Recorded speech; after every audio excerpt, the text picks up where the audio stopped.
안녕하세요. 이상희 교수입니다. 고품격 정책 시사방송 지금 바로 시작합니다. 정신의료기관에서 퇴원한 환자의 정보를 본인의 동의 없이 지역 정신건강복지센터에 통보를 하고 사후 관리를 강화하도록 하는 것, 이게 바로 소위 임세원 법인데요. 이 법이 지금 국회 법안심사소위원회에 가 있습니다. 그런데 진퇴양난에 빠져 있다고 합니다. 이 법이 통과되더라도 문제가 있다, 이런 이야기인데요. 소위 임세원 법이라고 하는 것은 정신건강 정진 및 정신질환자 복지 서비스 지원에 관한 법률의 일부 개정 법률안입니다. 그러니까 기존에 있던 법률을 개정하는 것이 바로 임세원 법인데요. 이 법안의 주요 내용에 대해서 국가인권위원회가 문제 제기를 한 겁니다. 지난 3월 20일 이 법률 개정안에 대해서 개인정보에 대한 환자들의 자기결정권을 위반한 거다. 그러니까 환자의 인권을 침해할 가능성이 있다, 이런 판단을 내리고 제동을 걸었습니다. 정신질환자의 자기결정권, 여러분 어떻게 보십니까? 이것을 중심으로 임세원법과 지금 국가인권위원회가 입장이 서로 어긋나 있는 이런 모양새가 연출되고 있는 것 아니겠습니까? 정신질환자의 자기결정권, 바로 이 이슈 어떻게 볼 것인지 오늘 방송에서 상세하게 다뤄보도록 하겠습니다. 그래서 오늘 저희 방송의 제목은요, 정신질환자의 자기결정권, 임세원 법과 국가인권위원회입니다. 오늘도 저와 함께 해주실 분 아시죠? 깔끔하게 아름다운 목소리의 소유자입니다. 마차 인사하세요. 안녕하세요. 새가 날아든다 마차입니다. 정신의료기관 퇴원 사실을 환자의 동의 없이 정신건강복지센터에 장에게 통보하는 이른바 임세원법, 그러니까 정신건강 증진 및 정신질환자 복지서비스 지원에 관한 법률 일부 개정 법률안이 정신질환을 이유로 한 차별행위에 해당한다는 국가인권위원회의 결정이 나왔다는 건데요. 나왔다는 거죠. 그렇습니다. 네. 먼저 정신건강복지센터가 무슨 일을 하는지 좀 궁금합니다. 네, 정신건강복지센터 말 그대로 정신건강을 보건의료적 측면뿐만 아니라 복지적 측면으로까지 확대해 가지고 정신건강을 정진시키는 겁니다. 그러니까 정신질환자들을 돕는 것뿐만 아니라 온 국민의 정신적 이슈를 다루는 그런 것인데요. 이게 미션이 정해져 있습니다. 법적으로 정해진 미션인데요. 정신건강복지센터는 지역사회를 기반으로 주민들의 정신건강 문제에 대한 통합적이고도 지속적인 서비스를 제공해야 된다, 이렇게 되어 있습니다. 그래서 공공정신건강 전문기관입니다. 네. 민간기관이 아니고 국가가 설치한 거죠. 네. 중앙정부와 지방정부의 이게 협력에 의해서 지방에 설치된 공공정신건강 전문기관이다, 이렇게 말씀드리고요. 제가 미션 말씀드렸지 않습니까? 이제 비전이 있습니다. 어떤 비전을 갖고 있는가 하면요, 이 정신건강복지센터는 지역사회의 그 정신건강 전문기관으로서 지역할을 다 해야 된다, 이런 미션이 있고요. 비전이 있고요. 그리고 또 하나는 정신건강 상태를 정진한다, 이런 역할을 합니다.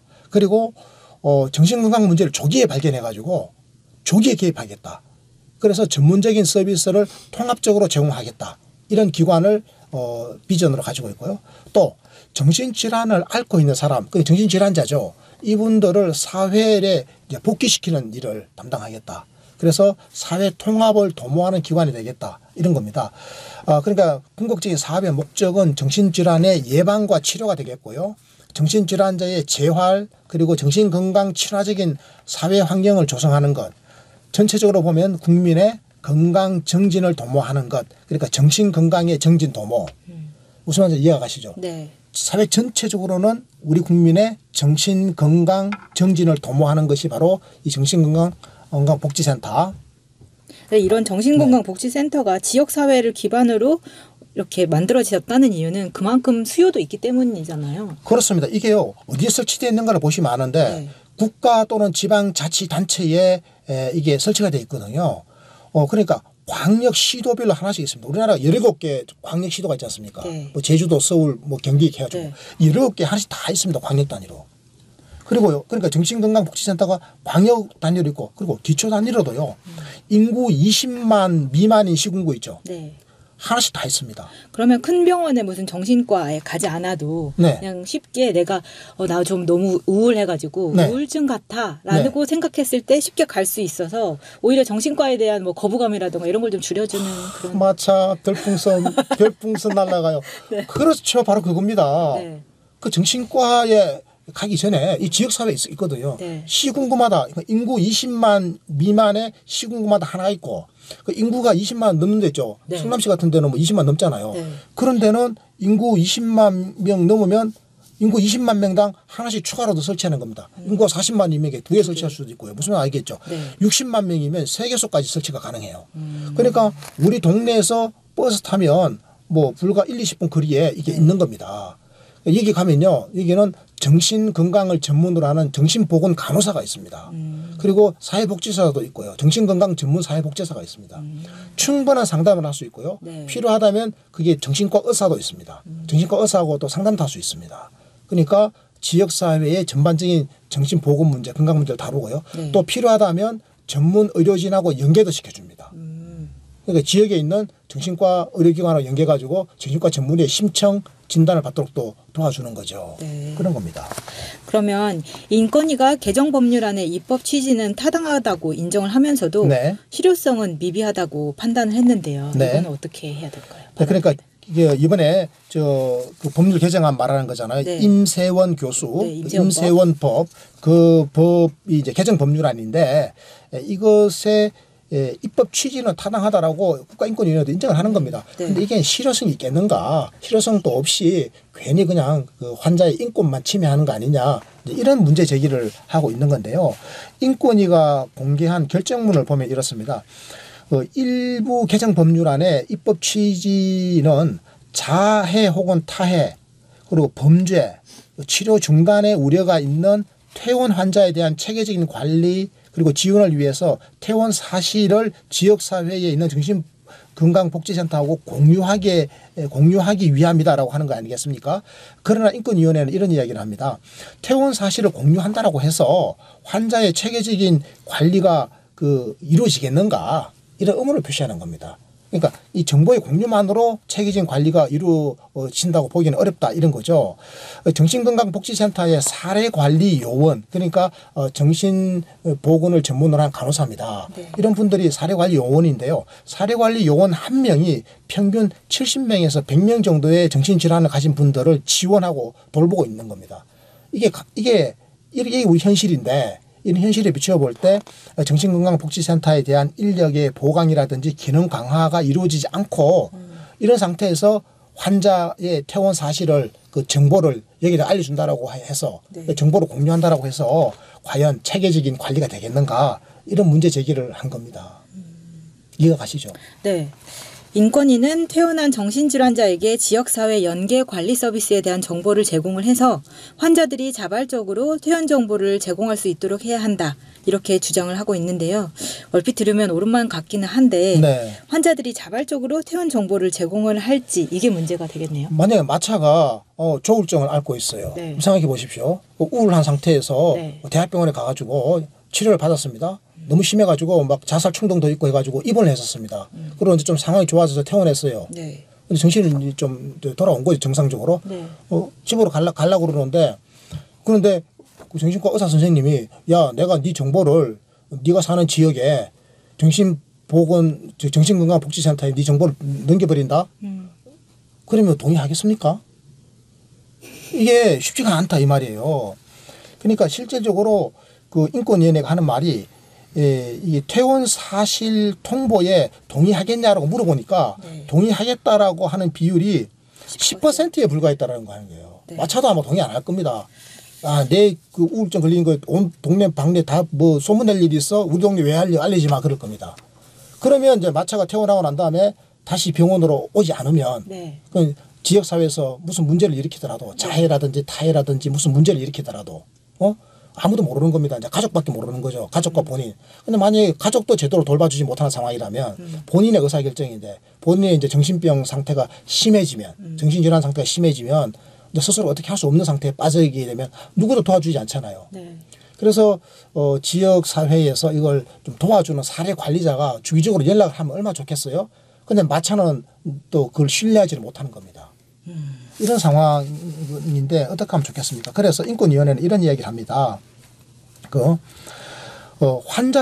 태어나는 환자에게 물어보니까 90%가 지역사회 연계 치료에 대한 욕구가 있대요. 그러니까 서비스를 받으면 더 좋을 것 같긴 하거든요. 그런데 마차님 지역사회하고 연계해가지고 이렇게 해주면 이런 도움이 되는데 네. 좀 어떻게 연계해가지고 정보를 공유해서 도움 받으시겠습니까? 라고 물어보면 가만 들어보니까 좋은 것 같거든. 네. 10명 중에 9명은 네. 그거 좋겠는데요. 이렇게 얘기한다라는 거야. 정작 근데 정보는 알려주기 싫다. 왜냐하면 못 믿어서 그런 거죠. 이 문제를 이제 해결하자. 네. 그러니까 이게 그 지역사회에서 그 이용 가능한 서비스가 있다라고 하는 거. 네. 그러니까 정신건강복지센터 있잖아요. 네. 정신건강복지센터에 이렇게 좋은 게 많습니다라고 마차에게 막 설명해 주는 거야. 그래 마차가 그래요? 그러면 제 정보 알려주세요. 이렇게 된다라는 거지. 무슨 말 이해가십니까? 네. 인권위는 퇴원을 앞둔 다수의 환자들이 퇴원 이후에 지역사회 연계 치료에 하고 싶어도 네. 이에 대한 정보를 제공받지 못해 퇴원 사실 등 정보를 제공에 비협조적인 태도를 갖는 것이라고 판단을 했다는 건데요. 그런 거죠. 그러니까 지역사회 연계 치료에 대한 욕구는 있죠. 욕구는 있는데 지역사회 이런 게 있다라고 하는 거를 잘 몰라요. 근데 친절하게 설명해주고 믿음을 줘야 된다고. 지역사회 돌아가서 이렇게 연계 받으면 당신에게 도움이 됩니다. 이런 믿음을 줘야 되는데 그런 정보는 제대로 제공을 안 해준 상태에서 그냥 덜렁 마차에 정신질환 전력이 있는 정보만 그 지역사회에 공개해버린다라는 그런 개념으로 환자에게 받아들여지면 환자가 이걸 수긍하겠냐 이거지. 네. 그런 겁니다. 네, 그렇기 때문에 인권위는 퇴원 후 환자에게 정신건강복지센터로부터 받을 수 있는 서비스 등에 대한 정보를 충분히 제공함으로써 환자 스스로가 퇴원 정보 제공을 동의할 수 있도록 하는 방법이 우선 고려돼야 한다고 주장을 하고 있습니다. 그렇죠. 이게 인권위원회 주장입니다. 국가인권위원회 주장이죠. 제대로 작동이 될까요? 네, 어떻습니까? 제대로 작동이 될 것 같습니까? 그러니까 환자에게 충분한 정보를 주면 환자 스스로가 그래요. 제 정보 우리 사는 지역에 있는 정신건강복지센터에 제 정보 넘겨주세요. 이렇게 과연 할까? 이제 이런 궁금증이 생기는 거죠. 네. 그렇습니다. 그래서 이 부분에 대해서는 사실은 누구라도 지금 확답을 하기가 어렵습니다. 그럼에도 불구하고 환자의 인권이라고 하는 것은 어떤 것과도 바꿀 수 없다 이런 생각이 드는 거죠. 그래서 정신의료기관의 장이, 정신병원의 장이죠. 정신병원 장께서 특정 강력 범죄를 저지른 사람의 퇴원 정보를 정신건강복지센터의 장에게, 정신건강복지센터에게 통보하도록 하는 내용이 있지 않습니까? 여기에 대해서도 또 국가인권위원회가 또 문제를 제기하거든요. 왜요? 우리가 얼핏 생각해 볼 때 이거는 좀 해야 된다 싶지 않아요? 네. 그럼 강력 범죄를 저지르거나 막 자살 시도했다라거나 뭐 타인을 해야 할 우려가 있다라거나 이런 문제로 인해 가지고 그 급성기 병원, 대학병원 정신과 같은 데서 이제 치료를 받았단 말이에요. 네. 그걸 한 달 치료받고 난 다음에 퇴원해요. 네. 그럼 이런 분들은 그 지역사회에 있는 정신건강복지센터에 좀 알려줘가지고 지역사회에서 잘 좀 연계해가지고 돌봐주라 이렇게 할 수 있을 것 같죠. 네. 근데 이것조차도 인권위원회는 문제를 제기합니다. 왜 그런가 하면요. 그 의료기관의 장이 이제 그러면 모든 퇴원하는 환자들에 대해서 특정 강력 범죄 전력이 있는지 조회를 해야 될 거 아닙니까? 왜냐하면 마차가 강력범죄 전력이 있는지를 그 마차를 치료한 정신과 그 의사는 모를 수도 있거든요. 이거 전력 조회까지 해야 되느냐 이런 그 우려가 있다. 또 이런 문제를 제기합니다. 전력 조회는 많다고 생각해요. 저의 그 정신과에 상담을 하면서 저의 전력도 알아야지만 그 치료에 도움이 되지 않을까요? 저도 이 부분에 대해서는 국가인권위원회가 너무 과도하게 제약을 가하는 거 아닌가. 인권을 이유로 해서 오히려 제대로 된 치료라든지 또 정신질환자의 그 범죄에 대해서 우려하는 사람 혹은 자해나 타해에 대해서 우려하는 우리 국민의 인식이 있지 않습니까? 이 부분을 너무 과소평가하는 게 아닌가 이런 생각도 얼핏 들기도 합니다. 네, 왜냐하면 계속해서 사후 약방문식으로 일이 터지고 난 다음에 그럼에도 불구하고 범죄자를 보호한다는 것은 더 이상 우리나라에서 그렇게까지 해줘야 되나 하는 생각이 들고 또 하나는 이게 연계를 한다고 하더라도 정보를 성범죄자 알림이처럼 대대적으로 공개하는 건 아니잖아요. 절대 공개 안 됩니다. 네, 그러니까. 오로지 정신건강복지센터 거기만 들어가는데 네. 정신건강복지센터의 장은요. 센터의 장은 정신과 전문입니다. 네. 정신과 전문이고 거기에 일하시는 그 전문 그 사례 관리자들은요. 이게 전문 사회복지사 혹은 정신건강사회복지사거든요. 또 정신건강 전문 간호사들입니다. 의료인들이고 전문가들이기 때문에 이 정보는 바깥으로 새어나가면 처벌받습니다. 법적으로. 그러니까 사람들이 그걸 모르니까 불안해하는 건데 그렇습니다. 그것에 대해서 또 일일이 다 설명을 해야지만 납득을 한다는 거잖아요. 네. 그러니까 고용노동부에서 실업급여 줄 때 네. 교육하는 것처럼 그렇게 교육을 다 해야 되지 않을까 이런 생각도 들어요. 그렇습니다. 그래서 아울러서 이 인권위원회가 정신의료기관의 장이 퇴원 예정자인 이 정신병적 증상으로 인해서 그 입원 전 자신 또는 다른 사람에게 해를 끼치는 행동을 한 사람에 대해서 지방자치단체 장에게 외래치료 명령을 청구할 수 있도록 하고 있는 현행 외래치료 명령제를 통해서 퇴원 환자에게 지역사회에서 치료받을 기회와 의무를 부여할 수 있다라고 하면서 이 제도의 적극적인 활용이 우선돼야 된다 이런 이야기를 했는데요. 네. 그러니까 외래치료 명령제 이걸 먼저 하자. 그러니까 무슨 말인가 하면 이런 겁니다. 마차가 조울증 증세가 심해졌다. 우울증이 심해져 가지고 막 자살 충동을 일으켜 가지고 병원으로 이제 갔다 칩시다. 병원에서 입원해 가지고 한 일주일 치료받고 상태가 좀 좋아져 가지고 퇴원하지 않습니까? 네. 그러면 그 병원의 장, 그 의사 선생님은 임세원 교수 같은 분이죠. 네. 이런 분은 그 마차를 정신건강복지센터에 정보를 줘가지고 그쪽으로 이제 이관할 건지 아니면 그 마차가 자해에 혹은 타해의 위험이 있기 때문에 또 그런 전력이 있기 때문에 그 지자체 장에게 그 외래치료 명령을 청구할 수 있도록 해가지고 외래치료를 받도록 하는 이걸 하도록 할 건지 이제 이런 것들을 다각적으로 고민해보자라고 하는 게 지금 국가인권위원회의 문제 제기라 이렇게 이해하시면 될 것 같습니다. 네, 정신질환자의 개인정보 처리를 놓고 논란이 되는 가운데 정부가 정신의료 기반 기관으로 하여금 환자가 퇴원한 뒤 일정 기간 동안 사후 관리를 맡게 하는 병원 기반 사례 관리 사업을 추진하는 것으로 확인이 됐다고 하는데요. 이거는 좀 도움이 될까요? 그러니까요. 이게 이런 거죠. 한번 생각해 보십시오. 그 마차가 치료받고 병원에서 퇴원하지 않습니까? 네. 퇴원했을 때 지역 사회에 있는 정신건강복지센터하고 연계하는 방안이 하나 있고 네. 또 이 병원 외래를 다니면서 치료받는 게 있죠. 그런데 네. 외래 치료받으러 마차가 안 와버리니까 문제 아닙니까? 그것도 그렇죠. 마차의 보호자도 제대로 이제는 보호를 못 해줄 처지에 있는 거예요. 치료가 중단되면 또 더 심각해지는 거죠. 이럴 경우에는 아까 우리가 활용할 수 있는 것이 바로 지방자치단체장에게 외래 치료 명령을 청구할 수 있도록 해놓은 겁니다. 그 김세원 교수가 그 지자체장에게 네. 우리 마차님이라고 분이 계시는데 치료받으러 와야 되는데 치료받으러 안 와요. 올 날짜가 됐는데 안 와요.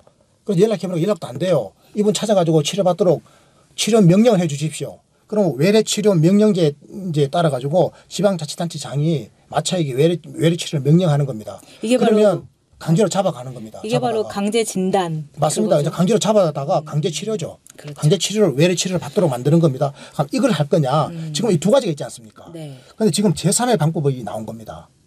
제3의 방법이 뭐냐?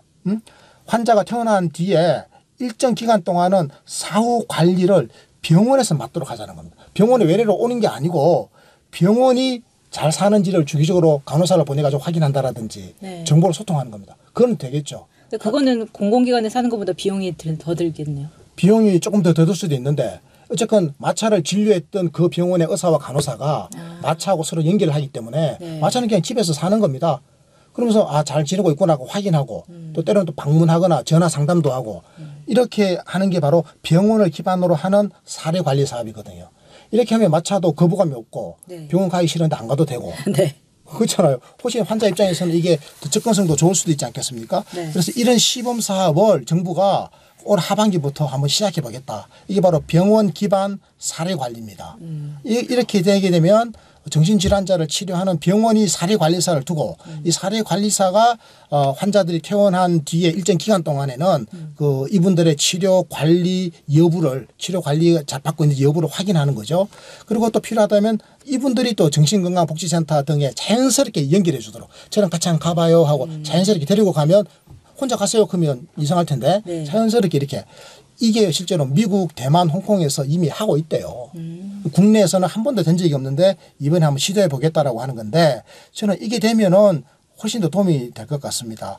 이렇게 되면 이제 의료계에서는요, 그러니까 이 병원 기반의 사례 관리가 본격화되면 결국은 병원과 지역사회의 징검다리가 되는 겁니다. 네. 그러니까 마차가 지역사회에 가 있는데 이게 정신건강복지센터로 가기에는 좀 아직은 좀 거북하고 네. 병원에 매번 외래치료 받으러 다니는 거는 또 가다 말다 하고 가기 싫고. 이런 상태에서 이 사례 관리가 병원을 기반으로 이루어져 가지고 자연스럽게 지역 사회에 있는 정신건강복지센터하고 연계시켜 줄 수 있도록 하고 이렇게 하는 메커니즘. 요게 지금 미국이나 대만, 홍콩 등에서 시행되고 있다라고 하니까 이게 되면 이제 결과적으로 병원과 지역 사회의 징검다리 역할을 바로 병원 기반 사례 관리가 할 수 있을 것이다. 이런 거죠. 이렇게 되면 개인정보 논란 있죠. 네. 이것도 벗겨날 수 있잖아. 네, 개인정보 논란 이거 줄어들 수 있죠. 네. 그래서 뭐 사실 그렇습니다. 그간 환자들은 딱 퇴원했는데 생판 모르는 정신건강복지센터에 가라 그러니까 네. 또 여기다가 네 정보 넘긴다 하니까 이게 부담스러웠던 겁니다. 그래서 국가인권위원회에서도 문제 제기를 했던 거죠. 그래서 그 반면에 이제 병원에 있는 동안에 그래도 병원 식구들하고 익숙해져 있잖아요. 네. 익숙해져 있는 병원 식구들이 사후 관리를 해주면서 이 센터, 그러니까 정신건강복지센터가 자연스럽게 연결까지 해주면 굉장히 이제 거부감도 줄어들고 그죠. 네. 이거 좋죠. 네. 아, 나 이거 좋네요. 좋다고 생각해요. 문재인 정부가 똑똑해지고 있어요. 네. 갈수록 진화하고 있어요. 그렇네요. 아주 저는 좋은 거라고 생각합니다. 네.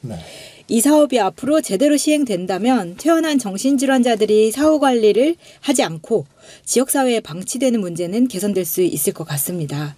대표님 엔딩 마지막 말씀 듣고 오늘 방송 마치도록 하겠습니다. 네, 존경하는 시민 여러분, 오늘 방송 어떠셨습니까? 그 비정신장애인에 의한 범죄율이요, 정신장애인에 의한 범죄율보다 여러분 몇 배나 높은지 아십니까? 대검찰청의 발표에 의하면 무려 15배나 높다고 합니다. 그러니까 사실은 정신장애인의 범죄율은 이 일반적인 범죄보다 15분의 1에 불과한 겁니다. 그런데 우리는 마치 정신장애인들의 범죄율이 굉장히 높은 것처럼 우리가 지금 편견을 가지고 오해를 하고 있는 겁니다. 그리고요, 이 강력 범죄 있죠. 뭐 네. 살인이라든지 이런 뭐 심각한 폭행 같은 이 강력 범죄 같은 경우에도 네. 이 비정신장애인의 범죄율이 정신장애인의 범죄율의 6배나 됩니다. 그러니까 정신장애인은 강력 범죄율이요, 일반적인 경우보다 6분의 1에 불과한 겁니다. 이 사실을 저는 여러분들께 다시 한번 말씀을 드리고 싶습니다. 그러니까 모든 정신질환자가 정신질환이 있다라는 이유 때문에 부당한 차별 대우를 받아서는 안 된다라고 하는 사실을 다시 한번 말씀드리고요. 네. 이런 나라가 바로 인권복지국가다, 이런 말씀도 드립니다. 이것으로 오늘 방송 마칩니다. 지인들에게 구독하기, 정치 많이 권해주시고요. 저희는 늘 최선을 다하겠습니다. 고맙습니다. 감사합니다.